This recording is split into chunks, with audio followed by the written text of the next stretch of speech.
person. I'm a horse trainer. It's worked. It's worked for me throughout my life. You know, being fair and consistent and doing the same thing the same way every time has led me to 23 state, national, regional, and international championships with my horse. You know, it's worked. It's worked for me. So, so that's my response to the comment that we quit thinking. You know, we claim our principle and we quit thinking. I guess maybe he's right. So now, moving on to the legislative session, we had 58 Republicans in the House, 42 Democrats. So we had a comfortable majority, and the Republicans owned the House. We owned the House. Whatever went on there, we own it. 58 Republicans. We had a comfortable majority. In theory, we should have been able to pass or deny passage of any bill that made it to the floor. We had the majority. That's exactly where we want to be, right? Yay, Republicans, 58 majority. Sadly, right in the beginning of the session, after the election of leadership, it became readily apparent that we were not united as the Republican caucus. And that's really nothing new. In 2015, we had 12 Republicans that voted regularly with the Democrats. And that resulted in the passage of the Water Compact, that is the biggest takings of rights to this day, in my opinion, passed on an illegal vote that we could not control. And also that was the session that we passed the original Budget Care Medicaid expansion program that resulted in 97,000 able-bodied citizens without children being added to the Medicaid rolls. 2017 session, we had 13 Republicans that voted regularly with the Democrats. But this session, that number started at approximately 16 and rose over time to 20. Bear with me a minute here. I'm going to find my pages and see if I can.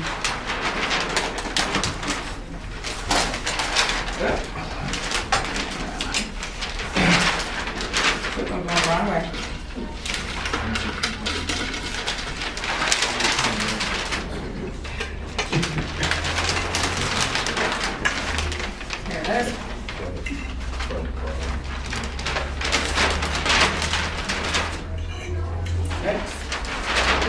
I'm going to have to get tech savvy and do computer stuff, aren't I?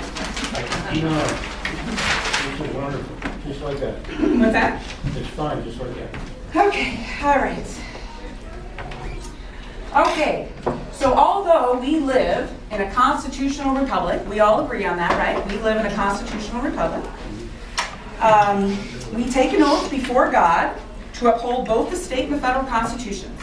That is a covenant with the Lord himself. It always has been.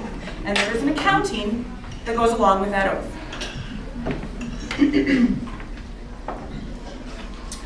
Our central committees ask us to sign on and pledge our support to the platform, and our citizens elect us, taking us at our word and expecting us to honor our commitment to the oath.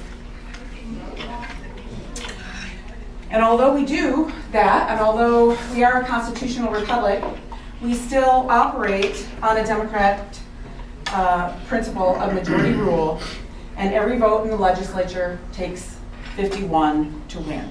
We all know that, right? There's 100 people in the House.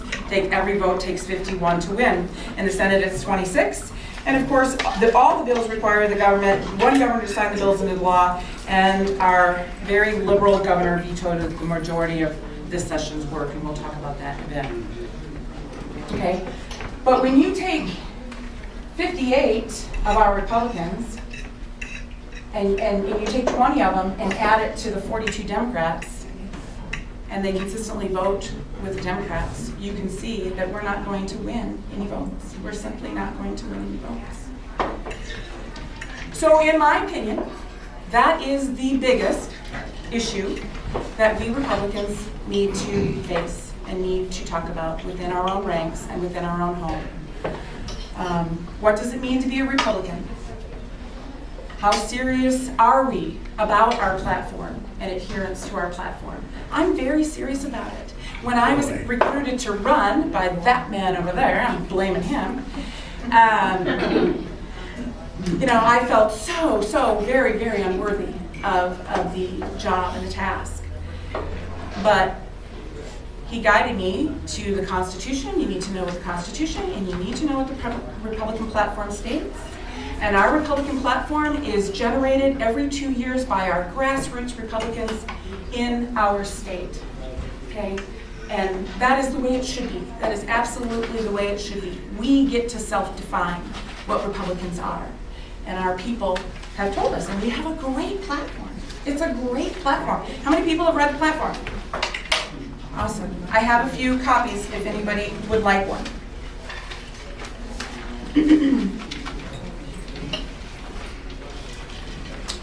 So, frankly, at this point, after serving in the legislature for 3 sessions and witnessing the increase of numbers of so-called Republicans who consistently vote with the Dems, I think not talking about it and trying to cover it up and pretend like it's not happening is not only foolish, but I think it's extremely dangerous.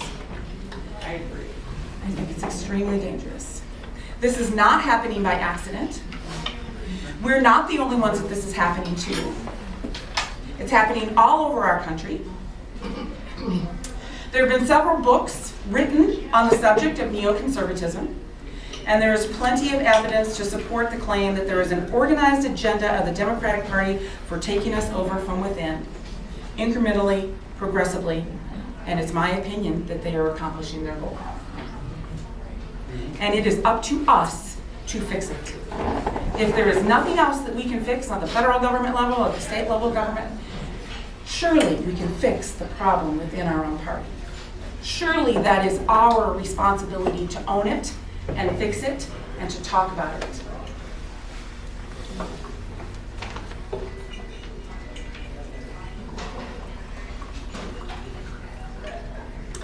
And there's a lot of people who don't want to talk about it. They want to tamp it down, cover it up, not discuss it. This is a quote from Eli Wiesel, who was a Holocaust survivor. Neutrality helps the oppressor and not the victim. Silence encourages the tormentor and never the tormented. And I think that's where we're at. We've been silent about this issue for far too long, and we absolutely need to discuss it. So that's what I'm here doing with you, and I'm sorry I'm not here to be yippee skippy Mary and blow smoke up your dress.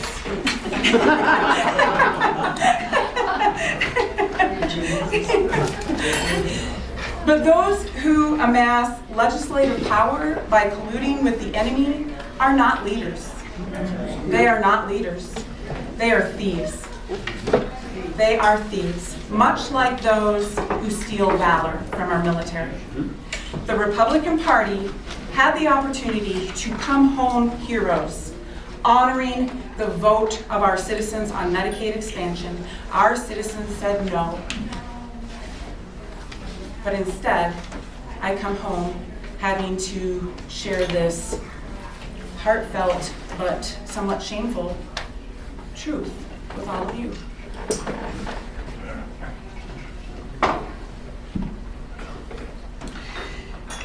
So again, this session I was on the policy side of the legislature, and again this session we had a very strong Judiciary Committee. Let's talk about some things we did right. Judiciary Committee, that's where all the most principled ideologues, that would be me, wear it like a badge of honor, go, because that's where all the major social issues, the moral issues, the constitutional issues, and the judicial issues come for hearing and vetting. We're also known as the Kill Committee because we know that it's actually more important to kill bad bills than it is to pass good legislation. We got plenty of laws out there, let me tell you, plenty of laws.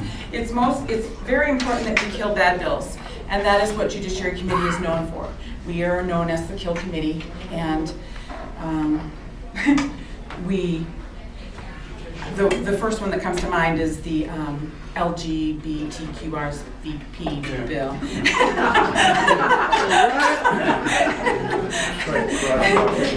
You know, that was an interesting situation. I probably don't even need to go into it, it might get too long, but we managed to stave that one off anyway. And we passed a lot of good bills. Let's see. Oh. Tell us one. Well, we passed House Bill 146 from Homeland, establishing laws regarding sanctuary cities in Montana. Sadly, the governor vetoed that. We passed my false reporting of crimes bill. That was when I was caring for the Ravalli County Sheriff's Department that added a felony penalty for felony false reporting. Right now, no matter what crime you report erroneously, you can only get a misdemeanor penalty for it.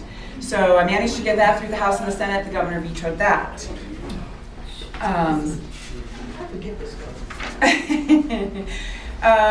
Generally revised firearm laws by Matt Regier that would have pushed back against Missoula, who's creating the patchwork no-go zones with your firearms.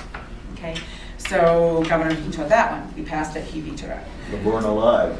Oh yeah, the Born Alive bill. That's unbelievable. Dr. Oshevsky's Born Alive bill, also known as the infanticide bill. He vetoed that one. It's not infanticide, I'm sorry, it's murder. Yeah. Isn't that something? Let's see. That's just unbelievable. We have some of the most lax abortion laws in the entire union, in the state of Montana. Exactly.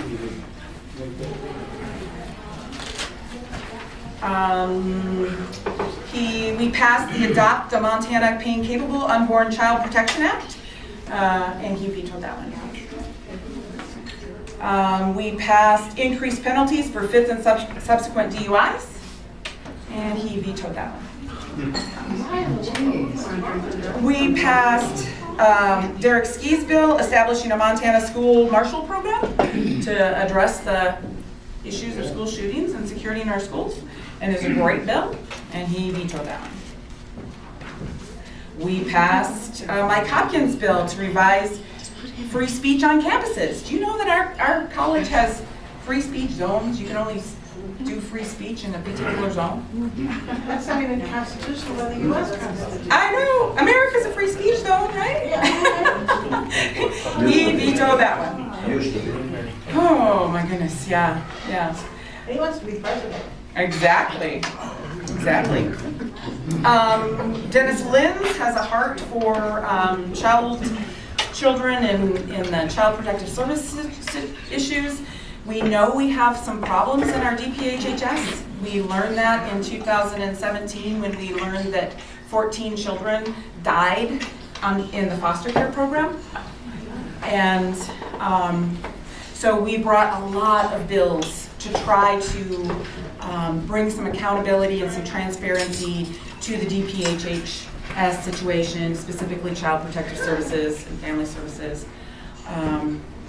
And some of them didn't get passed across the floor, and this one did provide for investigations of retaliatory actions by child protective services against parents. I mean, the stories I heard will make your toes curl, of children being removed from homes on a whim, without any reason or due process. And he vetoed that one. Let's see, Senate Bill 71, Dr. Oshevsky. Dr. O, we love Dr. O, right? He's a great guy. He brought a bill that was going to regulate health insurance administration for pharmacy benefits, basically to lower the cost of our drugs, of our prescription drugs. It's a great bill. Fantastic bill. Great bill! He vetoed that one. Why? Let's see.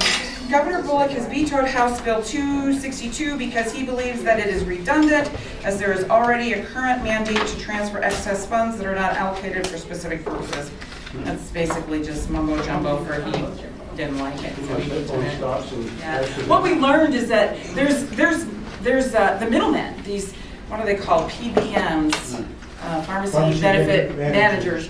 Yeah, the middlemen, they get lots, they rake in the dough. They're the people that rake in the dough between the drug manufacturer and the Pharmacy and medical test. pharmacy, yeah. Yeah, so we were trying to address that, and that was actually brought by our auditor's office. Matt Rosendale's doing a fantastic job, you guys. He's really doing a good job for us, so that's one we can be proud of for sure. Let's see. Keith Regier brought a bill requiring a provision of information before the performance of an abortion. All it did was required a doctor or an abortion provider to offer the mother the opportunity to look at an ultrasound before she had an abortion. And that didn't mandate it, just offer it. He vetoed that one. They don't want them to know, do they? Might change their mind. So, we did a lot of good work. We did a lot of good work, and our Judiciary Committee was a shining example of how a small scale of how governments and Republicans are supposed to be united and stick together and do what we're tasked to do, to represent you and represent our Constitution and our platform. Tax Committee was another great committee. Boy, Tax Committee killed, the Democrats brought tax bill after tax bill after tax bill. And our leadership, which was great, we had great leadership this session. They structure the committees and they put good people, good solid people on the tax committee, and they were successful in killing a lot of bad tax bills. How are we doing on time? Okay, all right. Okay.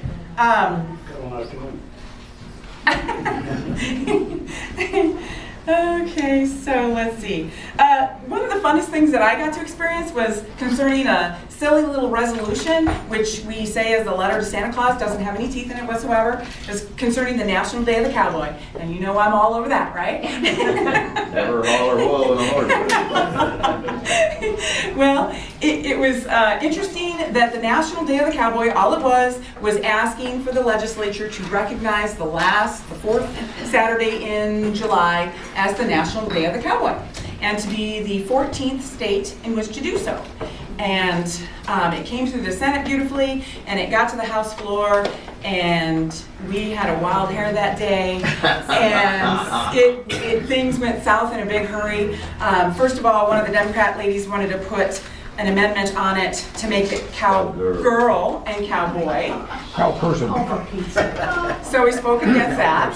And then the Native American took exception to the fact that they weren't included, so he wanted to make it Cowboys and Indians do it. Cowboys and Native Americans. And then we have a Spaniard, and he said, I want recognition for bringing horses to America in the first place. Oh my God. And all of a sudden we talked that thing to death, and one of my dear friends, Bob Brown, he said, you know what, Cowboys wouldn't even want this kind of recognition. And he said, I'm going to vote no. And everybody followed him and voted no, and the bill passed. Yeah, exactly. So here's what happened. The Cowboys and the PBR, which is a very, very big organization nationwide, got wind of it, and they started hammering us. They let us have it on no uncertain terms, that they were disgusted with the Montana legislature. Montana can't even recognize the National Day of the Cowboy? What in the world is wrong with us?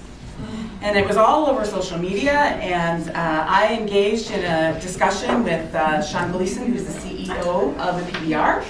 And long story short, the next thing I know, I'm on my way to Billings to be down on the dirt in an audience of 12,000 people, asking them to please contact their legislature. And if they would contact their legislature and ask them to pass this silly resolution that doesn't have any teeth, but it's extremely meaningful to these cowboys, that I would work very, very hard to whip the votes to get it reconsidered and passed. And that was actually a big deal, because to reconsider a bill like that requires 2/3 of the total body. And so that, it's a much higher bar. I needed 68 people to agree to reconsider it, whereas I only needed 51 to pass it, I think. But we did it. We did it. That was, all right.